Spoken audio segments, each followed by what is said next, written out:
Hello my dear students, this is Shilpi Saxena. Welcome to my channel Learning Hub. So today I am going to move ahead with working with series. In this video I will be covering object attributes and then retrieving values using head and tail, mathematical operations, vector operations, retrieving values using condition, and finally deleting element from the series. So first of all I'll just tell you about the object attributes, that is the attributes of series. There are few attributes which I'll be discussing. The first one is series index. Series have index as well as value. So this attribute returns the index whichever index is associated with the series. Either it is user defined or it is default index. Then comes series values. It returns only the values. I'm not talking about index in this case. When we print series, it prints index as well as value. But when we are printing index only, so in that case, when we are using series.index, in that case it will print index. If we are using series.values, it will print the values. Next thing is dtype. Dtype is the data type, whatever type of data is there in series. See, series is a collection of homogeneous values, so it will contain single data type. If suppose we have used multiple data types, so it will be considered as object data type. So it will return the data type of values. Next is shape.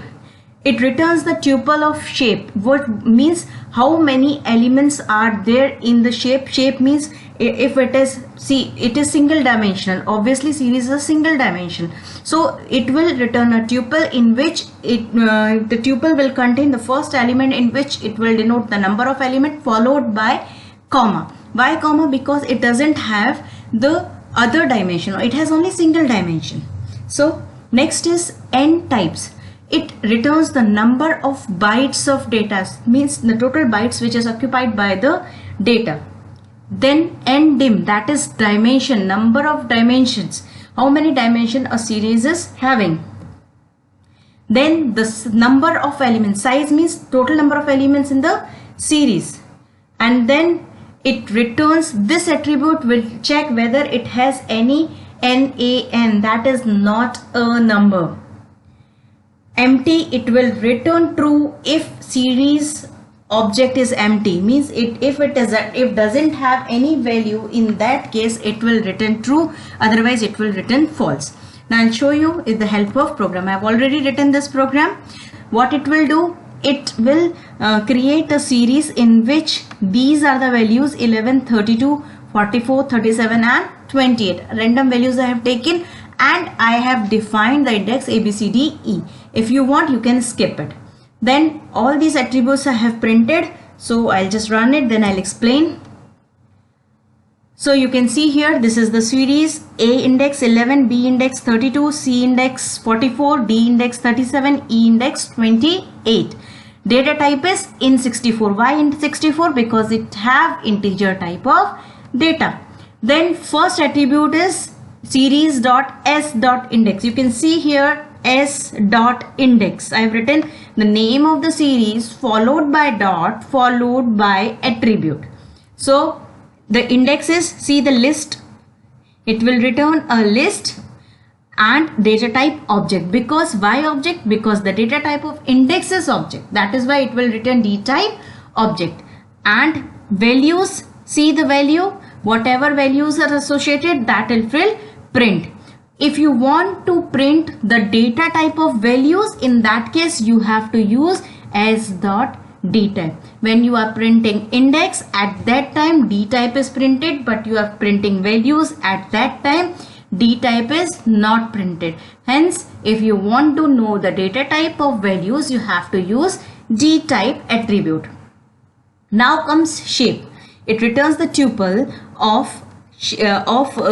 containing the shape, means how many elements are there, 1, 2, 3, 4, 5. Because it has single dimension, that is why 5 followed by comma. Next is n bytes. See, each and every byte, each and every element takes 8 bytes. Okay, and how many elements are there? 5 elements. So total bytes occupied by series will be 5 into 8, that is 40. So it will print 40. Ndim is the attribute which prints number of dimension. Series is always single dimension. It is not a multi-dimensional array. It is not a two-dimensional array. So it will print 1. Then comes size of series. How many elements are there? 4. So it will print, how many elements are there? 5. So it will print 5. Next thing is has NaNS. It will check whether it has nan. If it has, it will print true. If it doesn't have, it will print false. See, I'll just change it. I'll make it, I've already used NumPy, so we can use np.nan. Now I'll just run it. So it has, so it is printing true because it has single element as nan. Then last is empty, because series has a value, it will print what? It will print false. Now the next topic is, which I would like to cover, is operations, that is mathematical operations on series. Or before that, I'll just cover using head and tail, retrieving elements using head and tail. So to retrieve elements, what we can use, s.head and followed by number of elements I want to print. Suppose I am writing 4. So what it will do, it will print first 4 elements. See, the data type is float. Children, if you remember, in my last video I told you, when you are using nan, that is np.nan, in that case the data type is automatically converted into float. So integer data is converted into float. So that is why you can see you have used integer and it was converted into a float value. If nan is not there, suppose I am removing it, in that case I am using 22. Now you can see here the data type will be integer. So if suppose I am not writing anything, suppose I am just 25, one more element, comma, so number of elements are 6 now. If I am not mentioning anything, in that case 5 elements by default are printed. First 5 elements are printed. This is head. You can see the name of the attribute, that is the name of the function, that is head.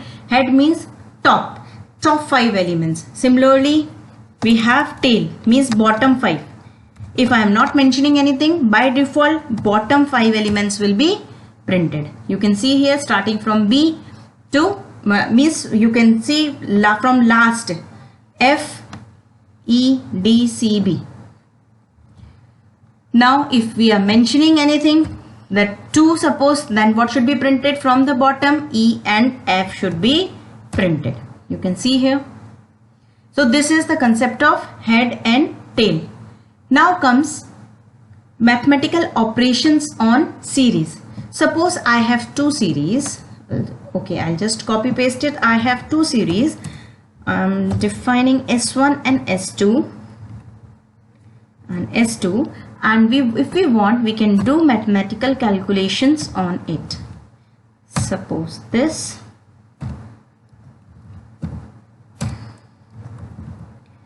Okay, now if I want, I can do mathematical calculations on it. That is, I can, so if you want, you can add the 2 series. You can see here the output. I've used extra in bracket parenthesis. So you can see the addition. 11 plus 1, 12, 22 plus 2, 24. You can see how it is printed. So it is added. But in this case, you must take care that index should be same. Suppose we have a different index. Instead of A, I have taken K. Now the index is different. This A index doesn't exist in S1 and this K index doesn't exist in A index doesn't exist in S2 and K doesn't exist in S1. In that case, it will search for if it doesn't find, it will convert the value to NaN. See, just see the difference. Total number of elements was 6. Now elements will be changed. Number of elements will be changed. You can see here one extra is added, that is K. A, B, C, D, E, F, K. Because A and K doesn't find its match. That is why the value will be converted to NaN, that is not a number. Because it was not able to find it, that is why it was not able to add it. Similarly, if you want, you can subtract also. You can see the subtraction. See the subtraction. Similarly, if you want, you can multiply also. I'm just showing you how you can multiply. In this way, we can do mathematical operations on series. Next comes vector operations on series. Vector operations, see the difference between series and list is that suppose you want to multiply anything to the list. If I talk about list, so the concept comes replication. If you remember, means the list will be repeated. If we are writing L1 into 2, the list will be repeated. Whatever list is there, it will create the list with the duplicate elements 2 times. So in this we have vector operation, that is if we are multiplying it by 2, in that case all the elements will be multiplied by 2. You can see here, this is known as vector operations on series. That is whatever we are doing, it will be done with all the elements separately. If you want, you can just, I'm using exponent also. You can see here.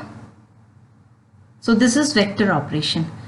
Now if you are using, if you want, you can use conditions also.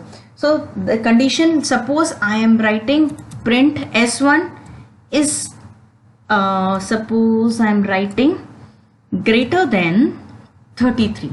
Okay, now greater than 33 means 33. So how many elements are greater than 33? These only 2 elements are more than 33. So what it will do, it will just check whether it will check how many elements are greater than 33 and it will print true and false in that case. If it is greater, then it will print true, otherwise it will print false. In this way it will work. So then comes, suppose I am writing here one more important thing. Now just see the difference. Here it will print the value associated with the true, means the number of elements, the index of the series of the values which are greater than 33, and this index, the value associated with that index will be retrieved. You can see how I have written S1 in square bracket, we use index. So this will return the index of the elements which are greater than 33. So it will print those values. If you want, you can print the values. If you want, you can print the Boolean values, that is true or false. Now the last thing is deleting elements from the series. So if you want to drop any element from the series, you have to just use drop function. So drop is a function which is used with the series name, that is S1, and it always returns the series with the element deleted. So if I am writing drop, suppose I am just using here default index. In series 1 I am using default index, and series 2 I am using user defined index, so that you can identify the difference. So when we are using drop with S1 and 2, it means at index 2 what is there? 0, 1, 2, 44 is there. So 44 should be deleted. Function F5, you can see here. You can see this 2 is deleted. We wanted to delete 2, that is why 2 is deleted. If you want to delete multiple items, then in that case you have to use here list. Suppose 2 and 3. So what should be deleted? 44 and 37 should be deleted. Dropped. It should be dropped. Basically we are not deleting from the series, original series, we are dropping that particular element at that particular time. So you means when we are displaying it, those elements will not be displayed. See, after that, if we are printing the series, if we are using print S1, in that case elements will be printed. You can see here all the elements are there. That is, we are not deleting from the series. At the time of printing, we are just dropping the elements. Similarly, if we talk about user defined index, so that is S2, here we have to use the index, proper index. Means, like suppose I want to drop B, so in inverted commas, single quotes, I'm using B. Now you can see here that B is not printed. You can see B is not printed. So in this way we can print multiple items also, drop multiple items also. B comma suppose K. Okay, now you can just see here, just run it, function F5. You can see these two items will not be printed.